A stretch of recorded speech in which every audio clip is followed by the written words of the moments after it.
Contoh misalnya kayak pasien amputasi deh, kita ngomongin struktur dan fungsi ya. Jadi kalau misalnya pasien habis diamputasi, kita ngomongin dia ini sembuh nggak ya, kakinya sih udah diamputasi, ya udah nggak ada, kita nggak bisa numbuhin dia lagi kan, nggak kayak Deadpool gitu, tiba-tiba tumbuh. Tapi ya kita ngomongin ya secara sembuh sih, orang dia udah lukanya udah sembuh, Kering gitu. cuman kakinya nggak ada gitu. Tapi apakah dia nggak bisa jalan? Enggak juga. Kita bisa kasih alat bantu yang kayak misalnya untuk pasien-pasien apa dengan paralimpik gitu ya. Jadi lebih banyak memang pasien muskulo sih, pasien cedera otot dan tulang, sedikit-sedikit ada pasien stroke gitu misalnya. Tapi yang lebih banyak itu pasien cedera otot dan tulang. Contohnya yang lagi banyak banget kan cedera padel, terus sakit pinggang, sakit leher karena kantoran gitu misalnya. Jadi memang kerjanya duduk dan membungkuk, jadi itu bisa jadi faktor risiko buat sakit leher gitu-gitu.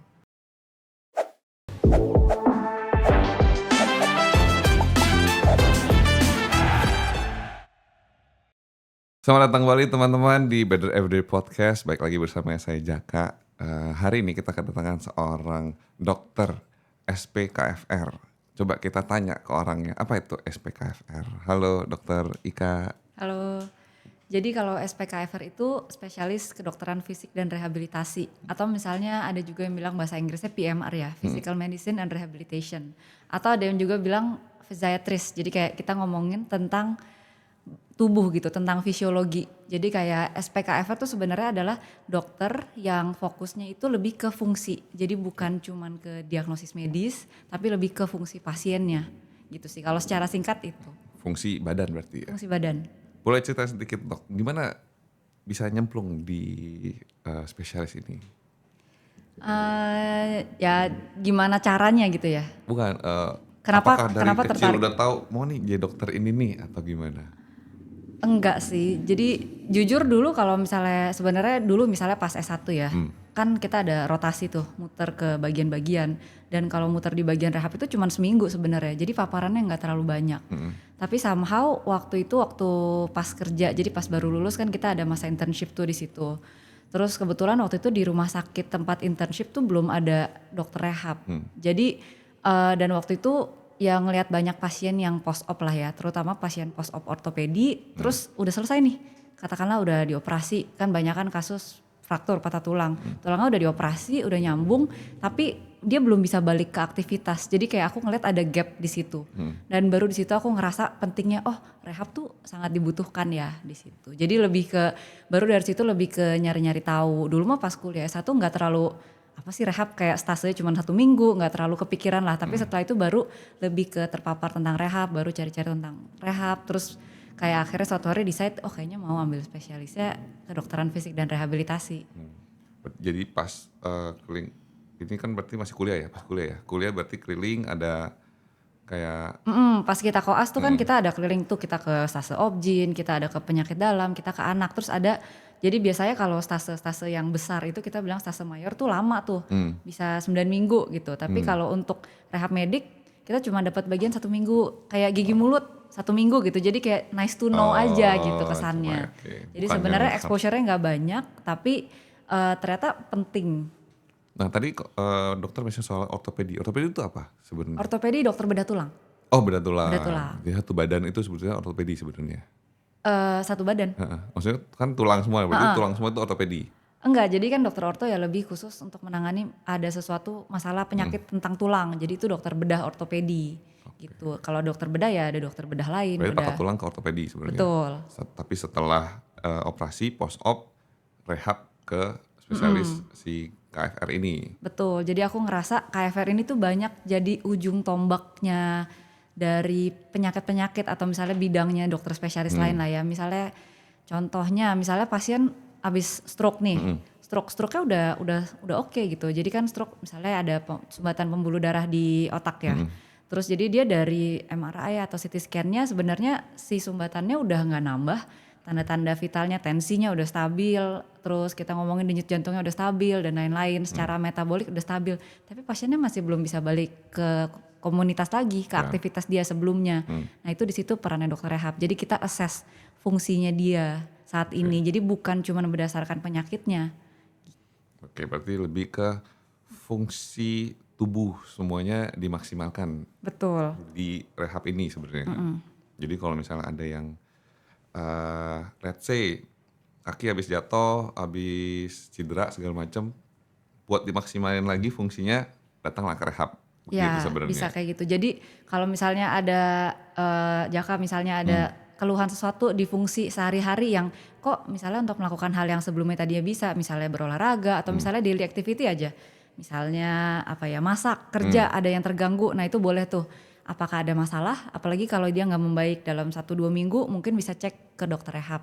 Oke, I see. Nah, biasanya kalau saya sebenarnya baca, kebanyakan kan orang rehab itu yang tercedera atau enggak stroke ya. Karena stroke kan yang biasanya tiba-tiba stroke datang ya. Yang tadinya kita bisa aktivitas jadi nggak bisa aktivitas. Stroke ini bisa sembuh nggak dok sebenarnya? Kalau kita ngomongin bisa sembuh, jadi tergantung ya. Kalau stroke itu tergantung, ada banyak hal yang mempengaruhi. Jadi pertama kan kita tadi ngomongin stroke itu adanya aliran darah yang berhenti di otak. Jadi bisa karena perdarahan atau bisa juga karena sumbatan. Nah itu tergantung area yang nggak dapat aliran darah tuh seluas apa. Jadi sama itu satu, jadi itu mempengaruhi kalau misalnya dia makin luas kemungkinan sembuhnya makin lebih sedikit. Oke. Kalau misalnya terus juga ngomongin durasi, jadi kalau misalnya dia katakanlah ada sumbatan, jadi kalau untuk mengobatinya kan dokter syaraf akan kasih obat-obatan untuk melarutkan si sumbatan itu supaya aliran darahnya lancar lagi. Jadi berapa lama dia dari sejak dia ketahuan stroke atau misalnya dibawa ke rumah sakit gitu ya, terus dia berhasil dipecahkan sumbatannya sehingga dia mendapatkan aliran darah lagi. Jadi berapa lama si jaringan otak itu kehabisan oksigen gitu, dia kayak sesak nafas nih nggak dapat oksigen karena aliran darahnya berhenti gitu. Jadi itu tergantung sih. Tapi kalau misalnya ngomongin itu katakanlah areanya kecil ya, jadi untuk stroke itu sebenarnya bisa kok sembuh sendiri. Dalam artian kalau areanya kecil terus dia cepet pecahin sumbatan pembuluh darahnya, stroke bisa sembuh sendiri. Jadi badan tuh punya kemampuan regenerasi. Kecuali kalau misalnya memang si sel syarafnya udah keburu mati, itu dia udah nggak bisa. Oh, selnya kalau mati berarti udah nggak bisa disembuhin. Tapi bukan berarti it's the end of the world kan. Jadi kalau misalnya sel-sel syarafnya udah mati katakanlah karena dia udah berjam-jam nih dia udah nggak dapat oksigen, dia nggak dapat nutrisi. Tapi kita masih bisa bikin jalur-jalur modifikasi lain. Jadi misalnya modifikasi yang biasanya dia pakai tangan kanan, jadi kita pakai tangan kiri. Jadi kalau misalnya memang udah waktunya kita harus modifikasi, masih ada cara itu. Jadi bukan berarti oh begitu udah stroke udah selesai nih hidup gitu. Modifikasi gimana dok? Itu modifikasi. Jadi misalnya kita biasa katakanlah bagian tubuh sisi kanannya kita sekarang udah tidak bisa berfungsi. Jadi kita coba diadaptasi, diambil alih fungsi. Jadi pakai tangan kiri misalnya.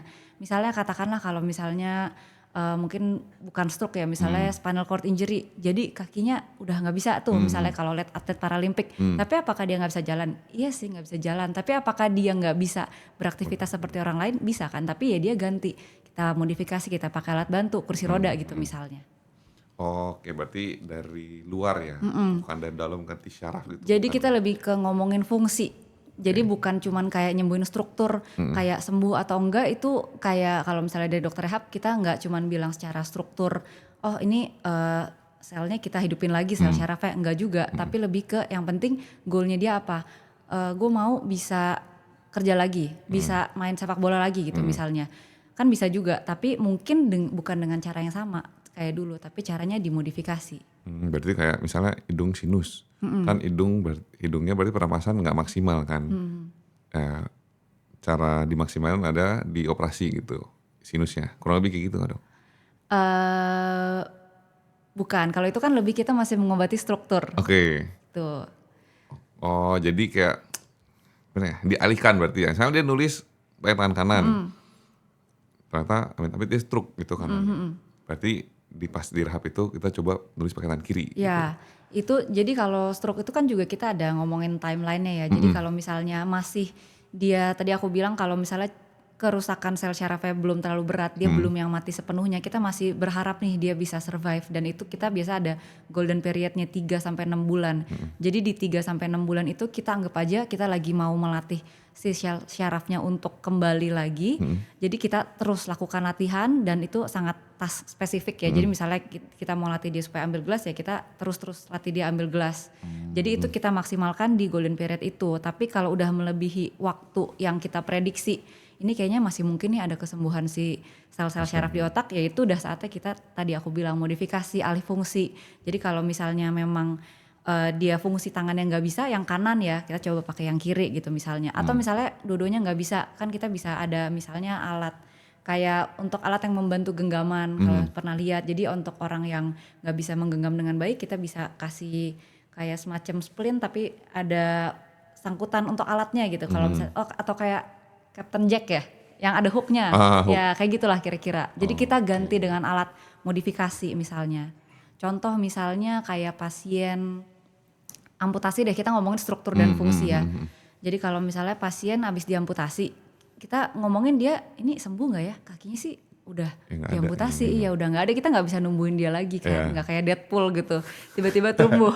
Tapi ya kita ngomongin ya secara sembuh sih orang dia udah lukanya udah sembuh, Kering cuman gitu. kakinya nggak ada gitu. Tapi apakah dia nggak bisa jalan? Nggak juga. Kita bisa kasih alat bantu yang kayak misalnya untuk pasien-pasien apa dengan paralimpik gitu ya, yang atlet kan mereka juga biasa ada kaki Kayak tuh, ada sambungannya kaki gitu ya. palsunya yang bisa membantu dia untuk bisa berjalan lagi. Jadi target kita tuh bukan cuman struktur, tapi kita juga lihat ke arah fungsi. Jadi kita nggak fokusnya ke arah struktur, kita kayak pertanyaannya tuh lebih kayak jadi kamu udah bisa ngapain aja? Oke. Udah bisa balik ke Dengan aktivitas yang dulu belum? keterbatasan ya. Jadi bukan fokus ke keterbatasannya, tapi fokus ke apa yang masih bisa dilakukan. Oke, lebih kayak cari solusi ya sebenarnya. Benar. Bantu cari Iya, solusi. Kalau nggak bisa ini, coba kayak ini segala macam. Nah, kebanyakan kalau saya lihat itu kan tempat rehab buat orang stroke. Ya dok, betul nggak? Atau apa memang semua rehab apa aja yang bisa biasanya ke sini sebenarnya? Pasien-pasien dokter rehab Pasien, gitu ya. ya maksudnya. Sebenarnya kalau ngomongin pasien dokter rehab itu kita misalnya kalau dokter anak kan cuma dokter anak aja. Kalau misalnya dokter misalnya penyakit dalam tuh lebih ke yang dewasa-dewasa. Oh kalau masih kecil ke dokter anak aja gitu. Cuma kalau rehab itu kebetulan kita nanganin pasiennya itu benar-benar dari kecil, dari lahir sampai dia geriatri lah ya kita bilangnya. Jadi populasi lansia. Jadi kalau rehab itu kita ada cabangnya ada banyak sih kalau dibagi divisinya. Jadi ada pediatri yang tadi aku bilang, pediatri itu kita menangani pasien anak-anak. Contohnya misalnya pasien dengan gangguan tumbuh kembang yang speech delay, terus dia udah umur 1 tahun, dari kita lihat dari milestone nih di internet harusnya udah bisa jalan, kok belum bisa jalan. Itu salah satu contoh pasien rehab anak yang day to day lah ya kira-kira. Nanti di rumah sakit kan ada banyak lagi gitu. Terus kalau misalnya yang kedua misalnya itu ada tadi aku bilang geriatri. Jadi pasien-pasien lansia yang kita bilang sebenarnya sehat sih. Mungkin katakanlah dia ada diabetes tapi terkontrol. Sakit jantung tapi gak lagi sakit jantungnya. Tapi dia untuk aktivitas sehari-harinya kok susah ya. Duduk berdiri aja susah, untuk mau jalan sekitar rumah susah. Nah itu bisa jadi pasien rehab juga gitu. Terus kita bisa menangani masalah-masalah kayak misalnya sarkopenia atau misalnya masalah dekondisi. Jadi pasien yang tadi lansia ya banyak tuh dekondisi misalnya karena dia udah physical activity yang makin menurun, terus dia sebenarnya nggak ada masalah apa-apa, cuma disuruh ngapa-ngapain kok gampang capek kayak gitu. Terus pasien yang paling banyak itu muskulo sama neuro. Muskulo itu kita masalah gangguan otot dan tulang yang kayak cedera kesleo atau misalnya habis patah tulang, habis operasi ACL misalnya. Nah itu masuk ke pasien-pasien muskulo. Jadi terus kalau misalnya pasien neuro itu tadi aku bilang habis stroke yang banyak, terus habis itu pasien habis spinal cord injury kayak misalnya atlet-atlet paralimpik itu atau misalnya ada carpal tunnel syndrome CTS yang tangannya suka kesemutan, itu juga bisa masuk pasiennya rehab. Terus yang terakhir ada kardiorespirasi. Maksudnya bukan terakhir ya, maksudnya tadi yang kelima ya. Jadi ada kardiorespirasi tuh misalnya contoh yang banyak tuh pasien asma, pasien PPOK, jadi karena misalnya kebanyakan ngerokok dan lain-lain, pasien COVID gitu. Jadi itu dia ada masalah pernafasan, tapi sebenarnya saat ini nggak lagi kambuh sih, cuman kok untuk kembali ke daily activity belum bisa. Nah itu pasien rehab. Jadi kalau dilihat dari tadi kuncinya adalah daily activity. lebih ke fungsi sehari-hari. Kalau ada yang berubah berarti harus dicek sebenarnya ya. Misalnya tadinya naik tangga nggak sesek, sekarang naik tangga kok kayak rasa ngos-ngosan gitu. Ya, Berarti itu harus dicek. Biasanya kalau kayak gitu dari mana dok? Jantung kah atau pernapasan atau paru-paru ya? kita bisa, itu nanti kan ada beberapa hal yang kita mesti cek ya. Jadi ada beberapa tools yang kita bisa cek. Misalnya kita hal yang sederhana tuh kita minta pasien untuk jalan selama 6 menit. Terus habis itu nanti kita lihat nih, kita lihat dari heart rate-nya, kita lihat dari laju nafasnya gitu, nafasnya ngos-ngosan atau enggak, atau misalnya masih normal aja. Terus kita juga tanyakan ke pasien, ini yang bikin gak bisa jalan cepet tuh apa ya? Yang bikin selama 6 menit ini jalan jadi maksudnya gak bisa jauh itu apa gitu kan, kita ada parameternya segini tuh rendah atau sedang atau tinggi kah gitu kan misalnya. Terus kita juga lihat kalau on a scale of sampai 0 sampai 10 gitu misalnya. Jadi seberapa capeknya gitu. Jadi nanti dari situ kita bisa lihat lagi kalau misalnya memang ini saya nggak bisa jalan jauh karena saya berdebar-debar, mungkin itu masalah jantung. Kalau misalnya saya nggak bisa jalan jauh karena udah sesek ya itu masalah paru. Jadi nggak selalu karena apanya tuh mesti kita assess lagi. Oke, berarti kalau sesek paru-paru. Kalau dia berdebar di, maksudnya kayak panic berarti ya? Kayak panic attack itu berdebar ke jantung berarti dok? Belum, bukan berarti juga. Jadi misalnya kadang-kadang jantung berdebar itu lebih ke karena badannya tidak bisa merespon terhadap demand dari aktivitas. Jadi kalau misalnya kita disuruh aktivitas kan ada duduk, ada misalnya jalan, ada lari, itu kan demandnya berbeda-beda. Pasti kalau misalnya kita lari kan demand untuk metabolisme badan lebih tinggi dan di situ jantung harus pompa lebih keras. Tapi kalau misalnya kita jalan aja dia udah jantungnya udah pompa lebih keras, berarti kan ini demandnya buat badan ini tinggi banget. Jantungnya secara relatif nggak kuat untuk ngasih supply ke aktivitas yang sedang dilakukan saat itu. Berarti itu kenapa kalau gemuk bisa jadi jalan aja jantungnya kerja lebih keras sebenarnya. Benar, jadi ada yang bilang kayak orang gemuk yang kalau misalnya dikasih latihan yang sama nih, misalnya kayak disuruh jalan kaki aja gitu misalnya ya. Pasien yang misalnya katakanlah berat badannya normal-normal aja sama orang yang gemuk, mungkin buat orang yang gemuk itu lebih susah. Kenapa? Dia bawa bebannya sendiri aja udah berat gitu. Jadi makanya untuk orang gemuk juga kita harus tailor lagi exercise-nya. Apalagi? Jadi selalu kita pantau dari heart rate-nya tadi, terus kita pantau juga misalnya dari saturasinya, gitu, dari laju nafasnya dan lain-lain. Jantung orang ukurannya sama nggak dok? Jantung orang, ukurannya ya kira-kira sama sih. Lebih sama. Berarti kalau dia gemuk, kasihan jantungnya sebenarnya. Betul. Dia mesti mompa darah ke seluruh badan yang misalnya katakanlah ukurannya lebih besar. Oke, I see. Apalagi kalau jantungnya itu ini ya ada visceral fat ya sebenarnya. Ya, terus juga jantung kan ya kita ngomongin fungsi, balik lagi ke fungsi. Jadi kayak kita ngomongin ukuran, tapi sebenarnya kita bisa lihat misalnya kalau misalnya dari hasil pemeriksaan jantungnya apakah ternyata dia sekali dia mompa itu adekuat atau enggak gitu. Jadi bukan cuma dilihat dari ukurannya juga. Ada juga yang bilang kayak oh jantungnya nih membesar nih gitu. Misalnya dia udah ada penyakit ya katakanlah kita ngomongin kardiomegali gitu. Jadi jantungnya membesar tapi apakah dia membesar artinya bagus atau artinya jelek. Tapi kan ntar kita nilai lagi dari fungsinya. Jantungnya udah membesar, otot-ototnya menebal. Tapi fungsi kontraktilitasnya gimana? Berarti belum tentu benar. Nah melenceng sedikit dok, ke jantung dikit ya. Saya baru belajar lari misalnya, baru belajar lari kan.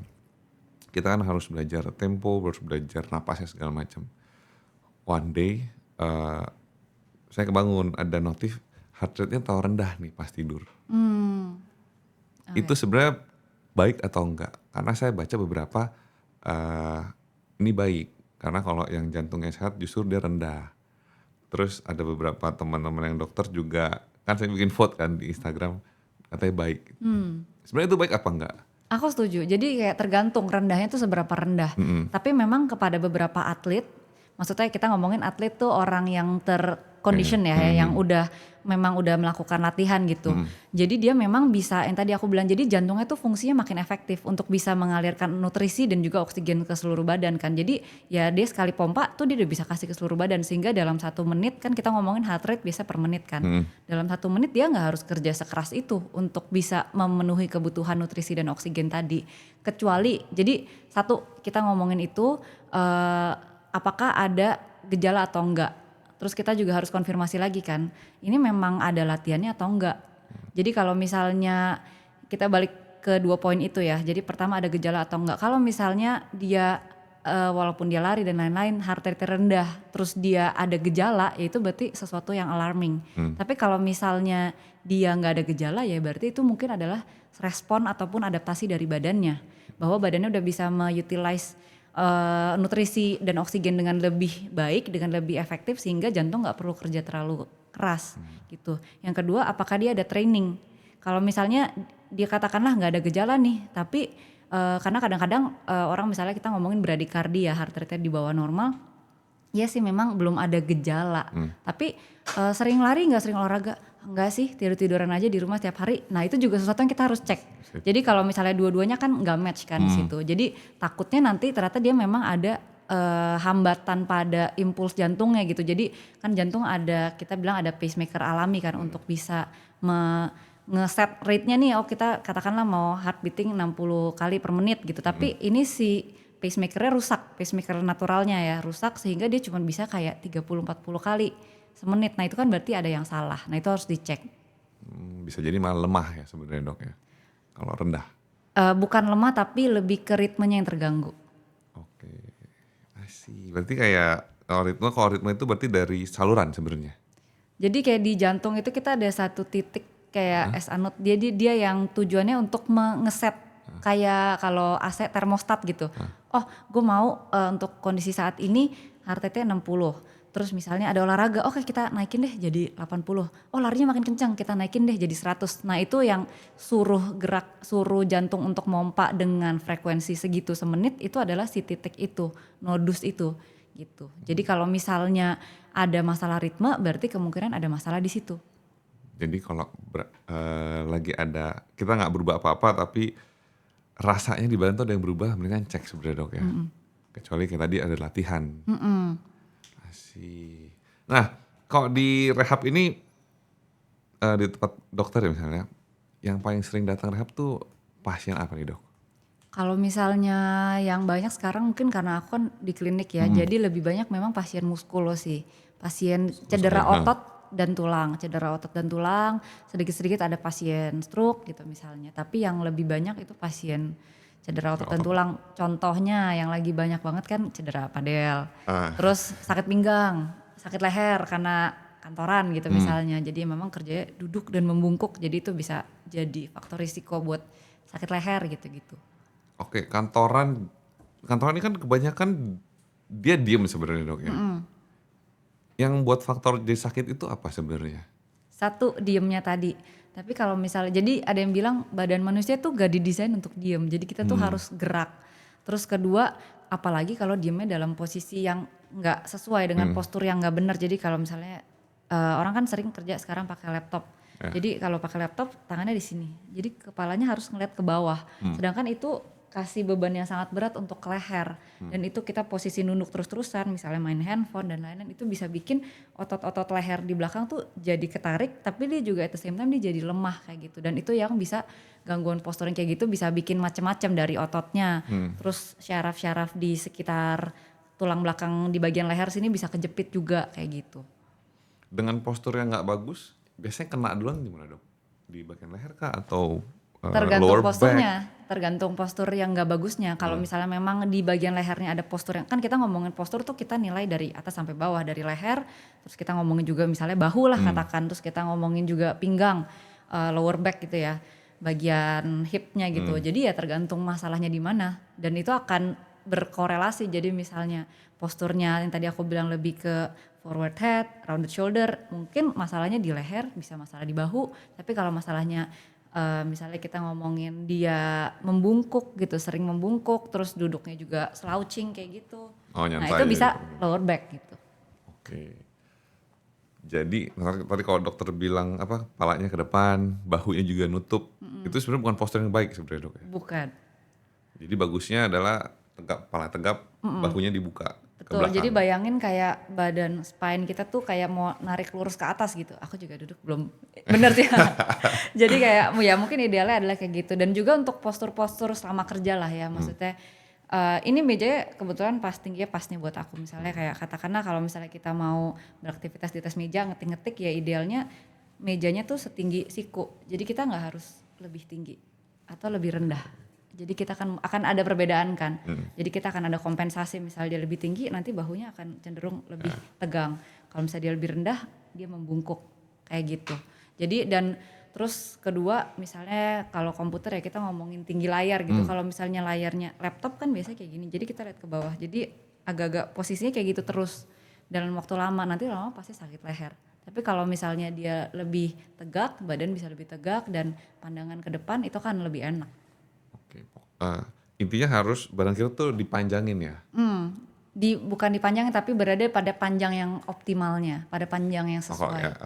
Bukan kayak dijinjitin gitu kan. Iya, jadi bukan selalu kita harus kayak dipanjang-panjangin gitu, enggak juga, tapi pada posisi panjang yang optimal, panjang otot yang optimal lah. Jadi pilih-pilih meja juga harus pas sebenarnya ya. Betul, ergonomis gitu kita bilangnya. Layar tuh di depan mata. Layar di depan jangan mata, kita eye turun. level, betul. Terus main handphone, kemarin saya dulu pernah kerja di kayak store sport lah. Jadi ada orang customer dia pakai ini leher gips ya. Collar neck gitu ya. Collar neck ya. Kan kita tanya kenapa kak segala macam. Dia bilang karena kebanyakan main handphone. Dan dia bilang main handphone tuh harusnya kayak gini gitu. Iya. Ya kayak gini ya. Jadi Iya. kan, tapi katanya kan kayak sombong ya. Karena kayak sombong tapi Iya. dia bilang ini dikasih tau dokter kayak gini. Bener ya? Iya, jadi sama kayak tadi monitor ya. Jadi kita main handphone kalau bisa ya eye level gitu. Jadi supaya lehernya nggak nengok terus ke bawah. Itu berarti harus lurus kan? Sebisa mungkin seperti itu. I see. Nah kebanyakan berarti orang kantoran yang kesana dok sama si muskulus. Ya muskuloskeletal. Jadi orang kantoran atau enggak orang-orang yang cedera-cedera olahraga lah. Cedera olahraga kebanyakan tuh di mana? Dengkul kah? ACL ya? Macem-macem banget sih, bahu banyak. Terus sekarang karena lagi banyak yang terpadel-padel, tenis elbow juga banyak. Terus juga dengkul banyak, misalnya kayak ACL atau misalnya ada meniskus atau misalnya lebih ke ya ada otot-otot yang tegang-tegang lah kayak pes anserin atau ITB syndrome gitu. Kalau suka lari mungkin pernah dengar, itu juga ada aja sih pasien atau keseleo gitu, itu ada juga. Nah karena lagi rame pedal, tenis elbow kita taunya di awal nih kayaknya gue ada udah mau kena nih gitu. Tenis elbow itu rasa sakitnya di mana dok? Jadi tenis elbow biasanya sakitnya tuh di bagian siku, di bagian luar. Jadi kan kalau kita lagi buka tangan kayak gini ya, lengannya kayak gini, ini ada bagian dalam sama bagian luar. Biasa kalau tenis elbow itu dia nyerinya di bagian sini. Jadi kalau di dalam itu beda lagi. Jadi kita di sini, terus ini tuh sebenarnya di sini adalah tempat nempelnya otot yang kerjaannya adalah ngebuka pergelangan tangan kayak gini, bawa ke sini. Jadi cara gampang untuk ngeceknya, kok kayak ada yang sakit tapi mau mastiin tenis elbow atau enggak, taruh aja tangan di sini, lengan di sini, terus kita naikin dan dorong. Kita lawan-lawanan gitu. Jadi aku dorong ke sana, lengan pergelangan tangannya ke atas. Dan kalau misalnya sakit di sini, kemungkinan itu tenis elbow. Kalau ada nyeri berarti tenis elbow. Nah, tenis elbow di sini itu apa? Ada cairan atau apa? Enggak, jadi biasanya sebagian besar tenis elbow itu disebabkan karena dia overuse. Overuse kalau misalnya main padelnya misalnya sehari 3 jam, seminggu 5 kali gitu misalnya, ya itu jadi overuse dong.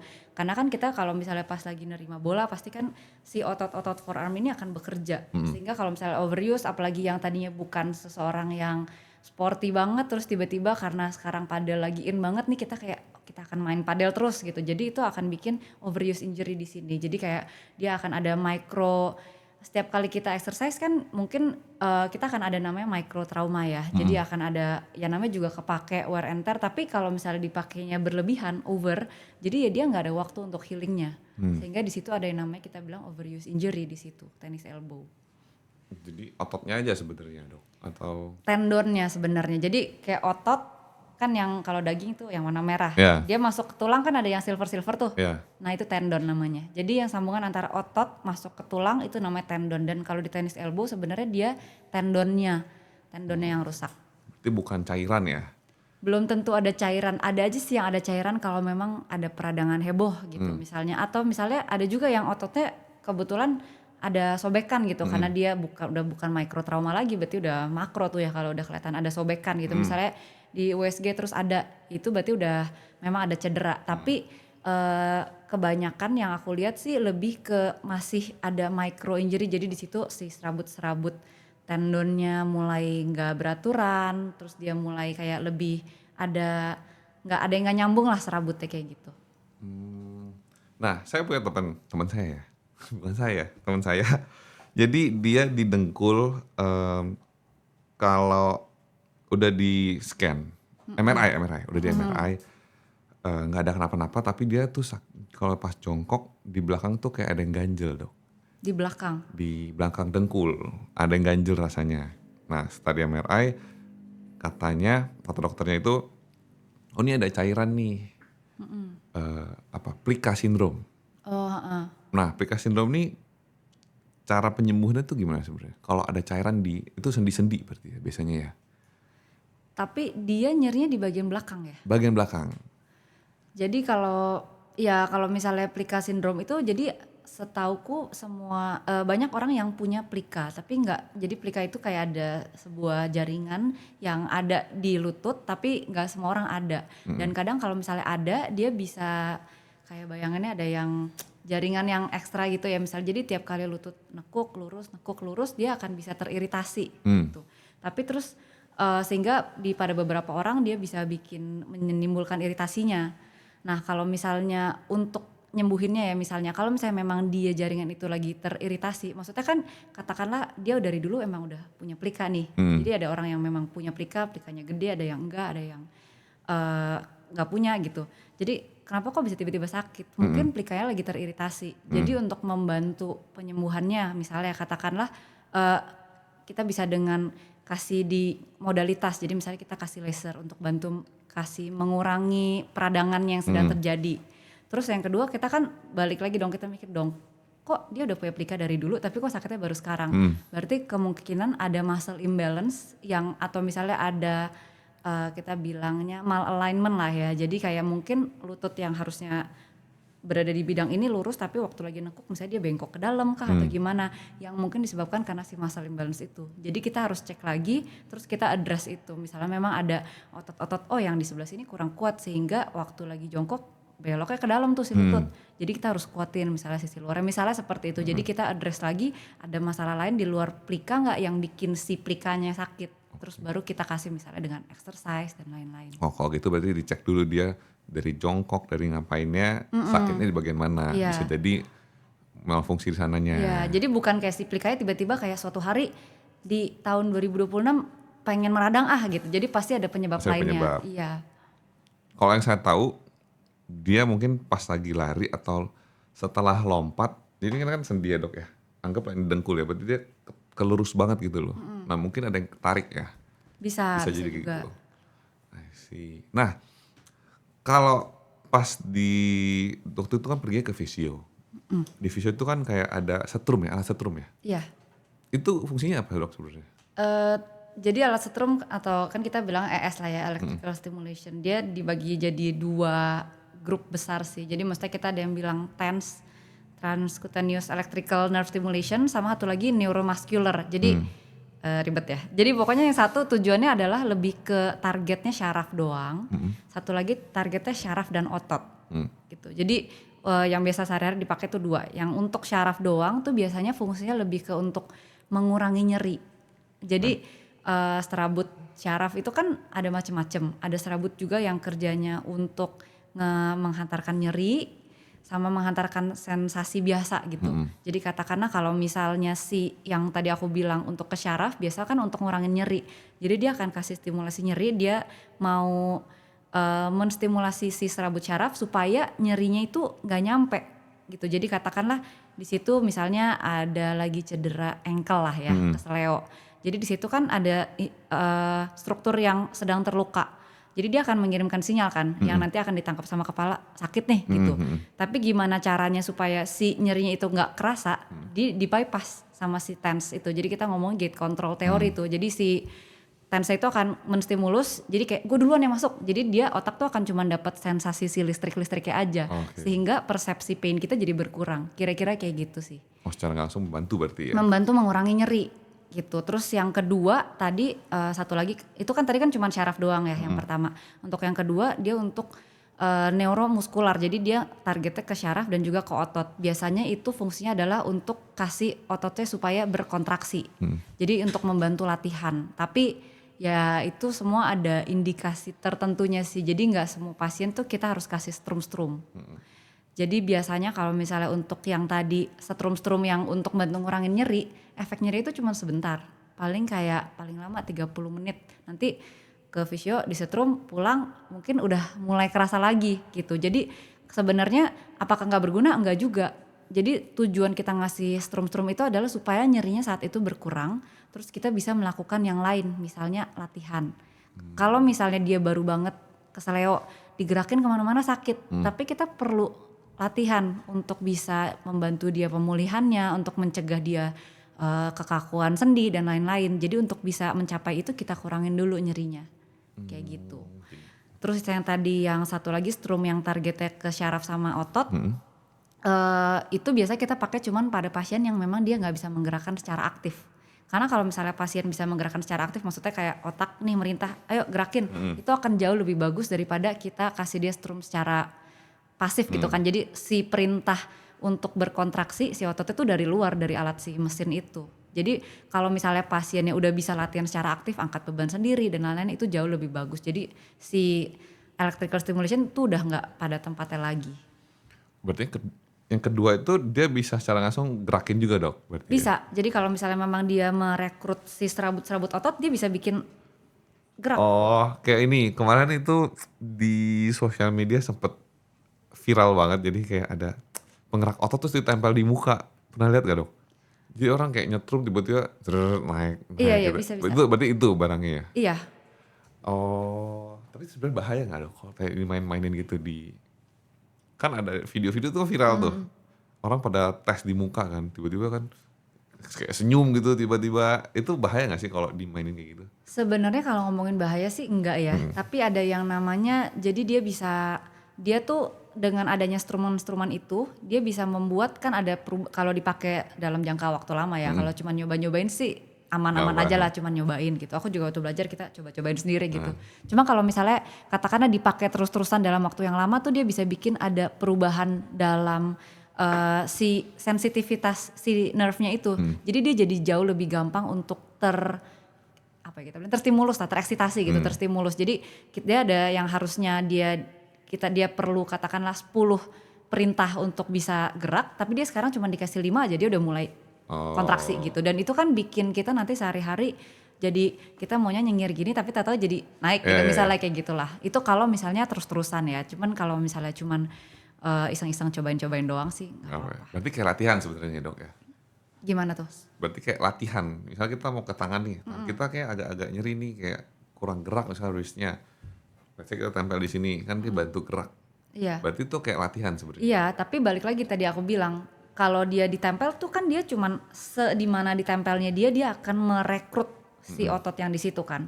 Tapi kalau misalnya, jadi ya setempelnya, kalau tempelnya agak miring dikit, kalau kena fibernya cuman sedikit ya mungkin dia akan ngaruh juga gitu ke otot mana, dan kita mungkin nggak bisa mendirect kita maunya dia terlalu yang, apalagi kalau yang tempel di luar doang ya, bukan yang dimasukin ke otot gitu. Kita cuman bilang, oh cuman mau otot yang ini gitu, kita nggak bisa mengisolate otot yang mana. Tapi kalau misalnya dan itu kan katakanlah nggak fungsional dan task spesifik gitu.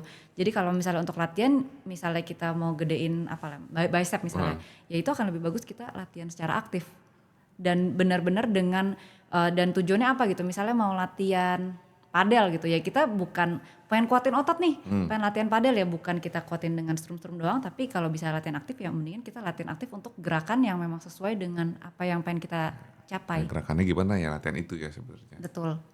Nah, kita ngomong soal otot. Kalau misalnya kita lagi lari nih dok, kan biasa kaki nggak lama tuh udah nyeri, udah kayak mau kram-kram. Baiknya kita berhenti apa tetap lanjutin? Karena ada pelari yang paling cepet ya di maraton lah anggap, dia bilang kalau ada pain ya lu harus tetap going gitu loh. Menurut aku itu balik lagi ya, case by case pasti akan beda karena penyebab nyerinya bisa berbeda. Cuman yang untuk gampangnya Jadi kan kayak mungkin kan ada orang yang bilang no pain no gain Yeah. gitu. What doesn't kill you makes you stronger. Tapi not always. Jadi kalau misalnya kadang-kadang kan mungkin kita harus nanti ya hopefully kalau misalnya memang udah rajin exercise gitu ya, udah bisa bedain ini tuh nyerinya karena nyeri otot yang memang fatigue ataukah memang ada cedera.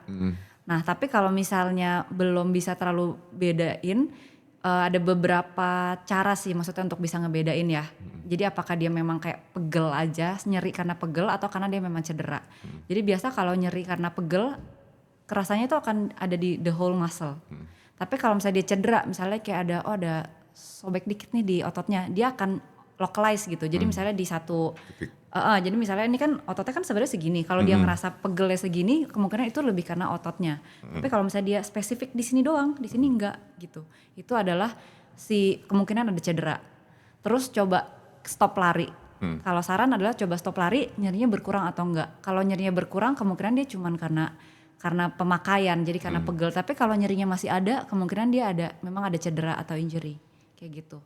Terus juga soalnya biasanya kalau misalnya yang kayak DOMS ya, kita ngomongin DOMS itu kan judulnya delayed onset. Jadi biasa akan munculnya tuh setelah, bukan pada saat dia melakukan latihannya. Jadi kalau misalnya pada saat melakukan latihan tiba-tiba ada nyeri sharp yang sangat mengganggu, jadi nggak bisa ngangkat lagi nih. Jadi kan kita ngomongin udah ada gangguan fungsi.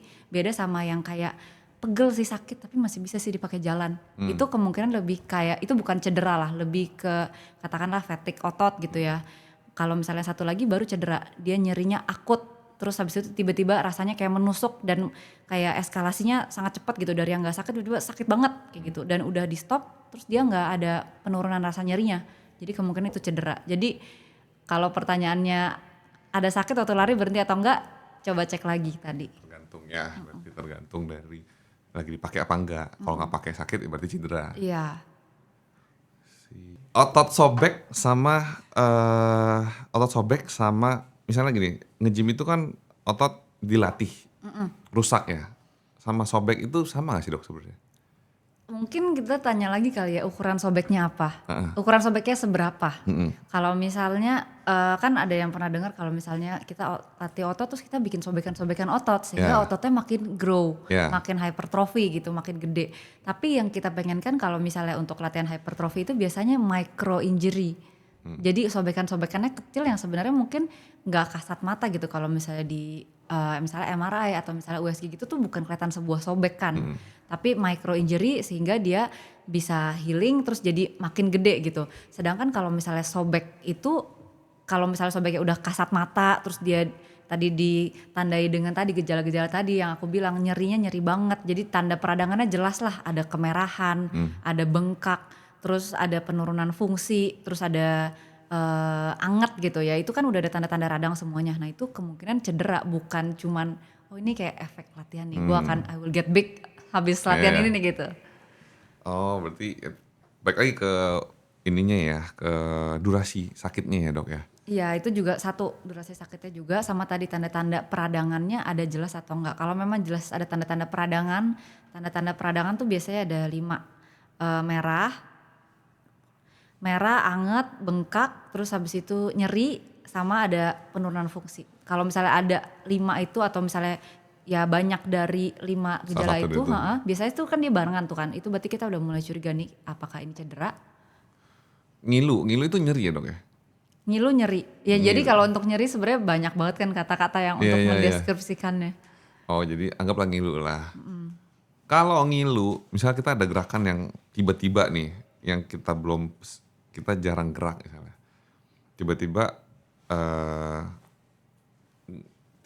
kita ada gerakan yang enggak kita sering gerakin, tiba-tiba kita gerak itu misalnya. Kayak misalnya main pedal kan eksplosif ya, kita gerakannya bisa macem-macem. Nah terus ada rasa nyeri di satu titik, anggap di paha samping misalnya. Terus setelah main selesai masih sakit. 2 hari 3 hari nggak main nggak sakit, pas main ada gerakan itu sakit lagi. Itu bisa jadi otot sobek berarti dok?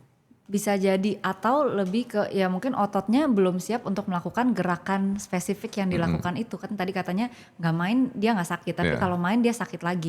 Mungkin ada cedera, kita ngomongin cedera tuh nggak selalu cuman sobek Iya. sih. Jadi kayak kadang-kadang ya bukan yang sobek secara kasat mata, tapi di situ udah mulai ada kerusakan fiber serabut-serabutnya, otot kah, tendon kah, kayak gitu. Jadi di situ karena ada, kan kita ngomongin kesiapan ototnya dalam melakukan tugas tertentu lah ya, maksudnya otot yang ini untuk melakukan misalnya untuk jongkok atau untuk misalnya untuk reaching gitu-gitu.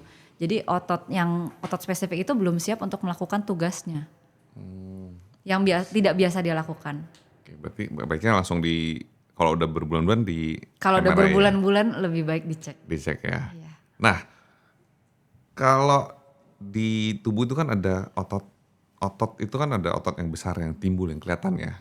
Sama ada otot yang kecil kayak tendon itu otot sebenarnya dok atau bukan? Bukan, beda. Tapi dia nyambung, Nyambung. Kalau ACL ligamen. itu ligamen, beda lagi bukan otot juga. Bukan. Ligamen itu kalau misalnya buat gampangnya, tendon itu nyambungin dari otot ke tulang, ligamen itu nyambungin tulang ke tulang. Oh, ligamen tulang ke tulang. Ya. Oke. Atlet lari kakinya kan kuat. Kecil tapi kakinya. Bodybuilder kakinya besar. Tapi kita nggak tahu kuat atau enggak. Sebenarnya tapi kalau kita lihat atletism itu kan pelari lebih atletik. Kaki pasti kuat nih buat lari panjang dan segala macam. Lebih baik yang mana sebenarnya dok? Apakah atau nggak gini? Kaki mana yang sebenarnya lebih kuat? It depends. Jadi kayak tergantung tujuannya apa. Kalau misalnya bodybuilder itu bukan ngejar speed, dia bukan ngejar power, dia bukan juga ngejar endurance. Yeah. Dia memang ngejar Looks, hypertrophy yeah. kan. Jadi dia memang ngejar si badannya supaya lebih gede. Jadi memang kalau misalnya untuk dibandingin itu akan berbeda-beda. Belum tentu otot yang kecil daya ledaknya itu, maksudnya kita nggak ngomongin kecil ya, lebih kecil daya ledaknya tuh nggak bisa sebagus itu karena nggak sebagus yang tadi bodybuilder. Karena kalau misalnya bodybuilder dan cara latihannya kan juga beda. Kalau bodybuilder mungkin lebih banyak yang kalau kita bilang eksentrik gitu ya. Jadi yang kayak lagi dipanjangin terus ditahan dalam waktu lama supaya menginduksi microtear kayak gitu-gitu.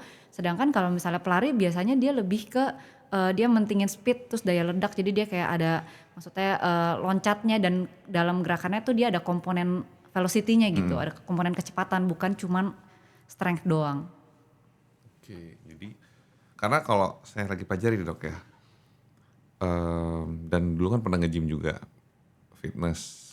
Tapi fitnessnya sekarang orang-orang kebanyakan taunya kan bodybuilding ya, sebenarnya bukan latihan atletism. Kalau kayak atlet sepak bola, atlet basket segala macam, mereka kan latihan di gym itu untuk latihan explosiveness ya, buat mungkin otot-otot tendon atau si ligamen itu lebih kuat. Nah, menurut saya yang kakinya justru kecil itu lebih kuat sebenarnya. Belum tentu. Belum tentu. Oke. Ya maksudnya belum tentu, tapi kita juga nggak bilang itu salah, tapi lebih ke belum tentu. Oke.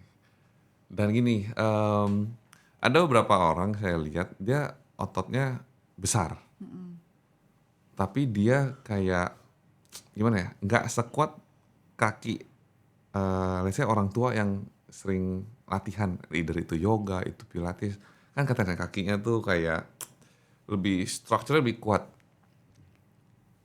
Bisa jadi itu tanda nggak dok? Sebenarnya kalau dengan kaki yang kita strukturnya kuat itu dia kuat sebenarnya. Kuatnya itu kuat melakukan apa ya? Berdirinya tuh kayak firm gitu loh dok. Atau enggak kita bisa lihat dari urat di sana nih, belakang kaki ini kan ada urat ya. Iya. Nah ini bisa jadi tanda nggak kalau dia kelihatan urat itu dia kakinya kuat? Enggak. Enggak Dan juga? maksudnya balik lagi, kuatnya tuh kuat apa, kayak maksudnya dengan satu aderai gitu ya, misalnya sama ibu-ibu yang suka yoga gitu. Iya. Kuatnya apa? Apakah kuat mengangkat Kuat beban, jalan, kuat kuat jalan, kuat berdiri lama, atau misalnya kuat jalan lama, itu kan beda lagi. Kalau misalnya kuat angkat beban kan kita ngomongin ke strength. Kalau misalnya kuat lari lama, kuat berdiri lama, kuat jalan lama, atau kuat melakukan gerakan repetitif dalam waktu yang lama, itu kan kita ngomongin endurance. Dan resep pelatihan untuk strength Beda. dan hypertrophy dan misalnya untuk power dan untuk endurance itu beda-beda. Nah, menurut dokter, mendingan yang endurance atau hipertrofi? Tergantung Tergantung targetnya, orangnya. tergantung targetnya apa. Kalau misalnya pasien tujuan, kan tergantung tujuan. Tujuannya bodybuilder, tujuannya building the body. Yeah. Dikasih latihan endurance yang nggak cocok. Yang paling bagus buat dia adalah untuk bisa yang latihan-latihan yang untuk tujuannya targetnya hypertrophy. Ibu-ibu dia nggak kok, dia udah lansia gitu, katakanlah target dia cuman bisa supaya dia melakukan sehari itu katakanlah aktif 12 jam, nggak gampang capek, bisa jalan ke mall misalnya, bisa gendong anak, ya target dia bukan lebih ke endurance katakanlah, bukan untuk bisa ngebawa langsung misalnya deadlift 50 kilo, enggak juga gitu. Untuk orang awam dok? Untuk orang awam, Ya, enggak. kalau misalnya kita ngomongin saran dari WHO, Yeah. tetap disarankan tuh ada 3. Kita di situ ngomongin latihan resistance training, latihan untuk otot, endurance, cardio untuk jantung dan paru, sama ada latihan balance sebenarnya. Balance. Dan kalau misalnya ya itu kalau dari WHO targetnya adalah itu. Cuman kesannya kan kayak banyak. Yeah. Tapi at least kalau bisa melakukan satu aja, sedikit aja, itu udah lebih baik daripada enggak sama sekali. Endurance, cardio, sama balance. Balance itu apa? Kayak yoga? Balance itu kayak keseimbangan sih. Jadi yoga kan tergantung, yoga kan nama sebuah cabang olahraga lah ya, kita ngomongin gitu. Jadi kalau misalnya balance tuh lebih keseimbangan gitu. Fungsi keseimbangan. Berarti latihannya mobility. Beda lagi sama mobility, beda lagi. Balance tuh adalah kemampuan badan untuk mempertahankan posisi saat dia ada perturbasi itu apa ya, saat dia ada goyangan dari luar. Kalau mobility kan beda, justru dia kemampuan untuk mobile. Itu justru beda gitu, beda konsep. Oke, nah mungkin di balance ada dalam mobility mungkin ya. Karena kan ada yang kadang gerakan yang flexibility ya, ya bisa juga. Asih. Oke, jadi kita nggak bisa lihat ya kaki sebenarnya kuat itu dari looks itu nggak kelihatan sebenarnya. Iya, dan kuat itu kan juga ya, makanya tadi aku tanya kuatnya kuat mana? apa? Kuat ngangkat beban, apa kuat jalan jauh, atau apa? Oke. Nah, pemanasan nih dok. Kalau pemanasan, saya dulu olahraga misalnya, nggak pemanasan nggak kenapa-napa, nggak kram. Tapi kalau pemanasan jadi kram. Kalau pemanasan malah jadi kram? Iya. Pemanasannya apa? Olahraganya apa? Sepak bola, misalnya sepak bola. Jadi pemanasan ya biasa lari-lari, langsung lari-lari dikit, tendang-tendang bola, udah lancar mainnya. Tapi kalau pemanasan sampai kaki di stretch lurus gitu, jongkok lah itu tuh begini-begini, malah pasti ada kramnya. Mungkin ada yang gak sesuai sama pemanasannya. Tadi dari kalau deskripsi Jaka, pemanasan di stretch. Jadi kalau sebenarnya yang lebih ideal untuk pemanasan itu bukan stretching, tapi lebih ke mobility. Kalau stretching kita ngomongin flexibility, biasa tuh ada yang kayak otot dipanjangin terus ditahan. Itu bagusnya tuh justru buat untuk pendinginan. Dia justru nggak disarankan untuk warming up. Jadi kalau warming up itu kita itu udah benar tuh tadi yang lari-lari kecil. Terus habis itu tendang-tendang bola. Sama satu lagi ya itu sebenarnya bagusnya adalah mobility tapi bukan flexibility. Beda. Mobility itu lebih kita menggerakkan ke range of motion kita sesuai lingkup gerak sendi yang kita bisa dan sport spesifik juga sih. Jadi misalnya kita memang untuk gerakan misalnya mau padel ya kita harus sendi semua. Apa yang kita mau pakai itu kita latih. Jadi misalnya kita latih mobility-nya untuk dari wrist-nya, dari elbow-nya, dari shoulder-nya, itu kayak gitu. Kalau misalnya untuk flexibility itu kan biasa lebih yang kayak ada ditahan, yang statis-statis kayak gitu. Nah itu lebih cocok, sebenarnya kurang cocok kalau ditaruhnya tuh di pemanasan. Berarti pemanasan gerakan yang akan terjadi pas kita olahraga nanti sebenarnya. Benar, jadi kalau misalnya pemanasan tuh biasanya 3 komponennya. Yang satu kan tadi lari-lari kecil, tujuannya untuk ningkatin suhu tubuh. Jadi kenapa harus ningkatin suhu tubuh? Sama kayak kita manasin mobil sih. Jadi kalau misalnya mobilnya udah panas gitu, jadi otot-ototnya udah panas, dia akan lebih gampang, dia nggak akan kaget gitu saat tiba-tiba kita melakukan aktivitas. Udah gitu dia kalau misalnya udah panas berarti artinya vaskularisasi, aliran darah dan juga untuk persyarafan ke ototnya tuh udah lebih bagus. Jadi dia lebih cepat tanggap, terutama kalau misalnya dalam olahraga misalnya kayak sepak bola atau misalnya yang sports yang butuhkan banyak kelincahan kayak gitu ya. Jadi seringkali kalau misalnya dia ada cedera belum karena belum pemanasan, bisa jadi tuh bukan ototnya lemah atau gimana sih, tapi lebih karena ototnya tuh nggak siap, masih agak-agak nge-lag gitu, belum bangun. Jadi disuruh untuk menstabilkan sendi, dianya belum sempet sehingga jadi cedera misalnya. Cool. Terus habis itu tadi kita ngomongin mobility jadi supaya kita lebih ke untuk ngasih tahu badan dan otak juga bahwa nanti kita akan melakukan gerakan kayak gini dan bahwa gerakan kayak gini tuh aman. Waktu melakukan gerakan seperti ini otot-otot mana yang harus diaktifasi, terus habis itu sendi-sendi mana yang harus dijaga stabilitasnya kayak gitu. Terus yang ketiga sport spesifik, jadi sesuai, jadi kita melakukan misalnya itu kan tadi mau sepak bola ya kita tenang-tenangan bola, misalnya mau padel ya kita rally dulu dikit-dikit kayak gitu, bukan kenceng-kencengan gitu, tapi lebih ke untuk pemanasan supaya badan dan otaknya tuh tahu ini gerakan yang akan kita lakukan. Jadi kayak disiap-siapin dulu lah ya Disiap-siapin sebenarnya. dulu. Bukan dilenturin. Karena Bukan kan otot-otot dilenturin. kan kalau kita olahraga dia mengencang kan dok sebenarnya. Mengencang, justru pas cooling down kita harus relaxation. Ya justru di stretch. Oke, berarti sama ini salah.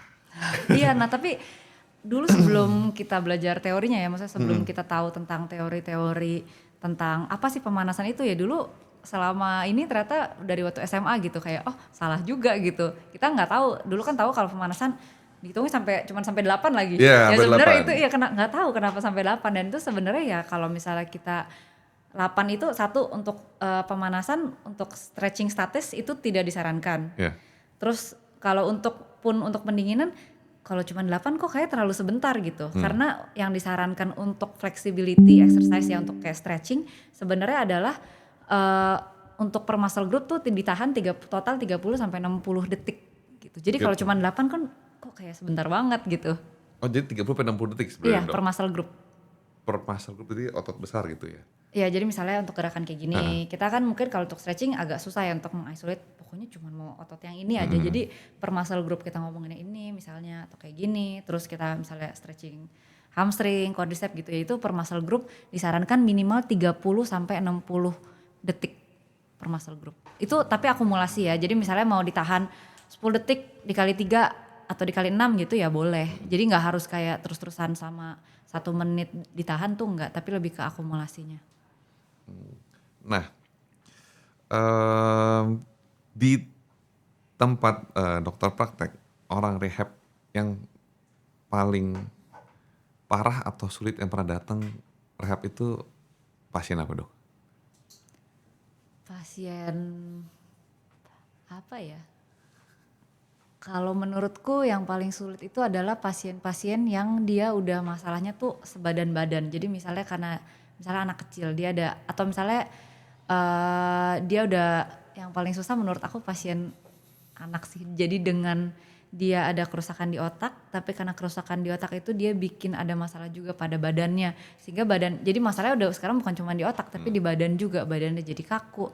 Terus karena dengan badannya jadi kaku dia bikin sendinya juga jadi ada, kita bilangnya deformitas, sehingga dia udah gitu dia tidak bisa mengikuti instruksi karena otaknya juga bermasalah, dia nggak bisa disuruh latihan juga nggak bisa, lebih ke itu sih. Itu penyakit bawaan atau dari kecelakaan biasanya? Bukan bawaan, tapi kalau yang tadi aku bilang itu kan kerusakan cerebral palsy ya. Jadi kayak dia ada kerusakan otak pada saat otak itu masih belum berkembang, dan kerusakan otaknya itu bikin gangguan pada postur dan geraknya gitu. Jadi kita ngomongnya biasanya di bawah 2 tahun lah, dan di bawah 2 tahun tuh bisa termasuk masih dalam kandungan ya. Jadi misalnya di dalam kandungan ada kerusakan otak atau waktu lahir atau setelah lahir, tapi dia karena kan otak masih berkembang sampai umur 2 tahunan. Di bawah 2 tahun terus dia ada kerusakan otak, nah di situ. Itu panjang sekali dong berarti dok ya? Apa untuk pengobatan atau? Panjang banget, bisa seumur hidup sih. Jadi jatuh bukan rehab sebenarnya ya? Apa dong?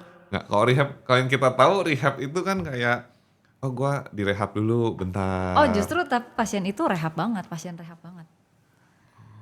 Dan memang ya dia seumur hidup rehabilitasi, dan maksudnya bukan berarti, maksudnya rehab itu kayak datang ke, kayak kalau orang awam kan taunya tempat kayak rehab fisio gitu kali ya. kayak tempat Justru gitu kan. nantinya kayak ke depannya kalau misalnya diharapkan orang tuanya udah mulai bisa mempelajari, misalnya tadi ngomongin pasien anak-anak itu tadi ya, orang tuanya udah bisa tahu gerakan atau misalnya latihan apa atau posisi apa yang anaknya harus lakuin di rumah. lakuin misalnya. atau diposisikan di rumah kayak gitu sih. Jadi kayak, dan itu adalah sesuatu yang benar-benar seumur hidup. Ya itu long journey ya sebenarnya ya. Dan mungkin kalau buat aku sendiri makin susahnya itu satu karena kayak apa ya, melihat kadang-kadang ada down-nya orang tuanya juga. Jadi ada komponen-komponen itulah yang bikin kayak kita sulit, makin merasa sulit gitu. Jadi kayak dan kadang-kadang untuk breaking the bad news kalau misalnya ini tuh kondisinya seumur hidup loh gitu. Itu yang juga menambah kesulitan dan kadang-kadang nggak semua orang tua bisa langsung menerima kenyataan itu bahwa kayak ini kok belum bagus, kok belum bisa kayak anak-anak lain ya, kok belum bisa duduk ya, kok belum bisa ini ya gitu. Kayak ya karena memang di saat itu otaknya udah Ya, ada nggak kekurangan berkembang di lagi sana lah gitu. ya. Iya. Wah, sedih sih kadang dok ya gitu ya. Dengarnya sedih. Nah, boleh kasih tips dikit nggak dok? Misal orang yang kerjanya itu di depan laptop terus, depan komputer terus. Gimana biar mereka bisa tetap, bisa jauh lah dari cedera. Anggaplah dari leher yang nyeri-nyeri misalnya, atau bahu yang ketutup.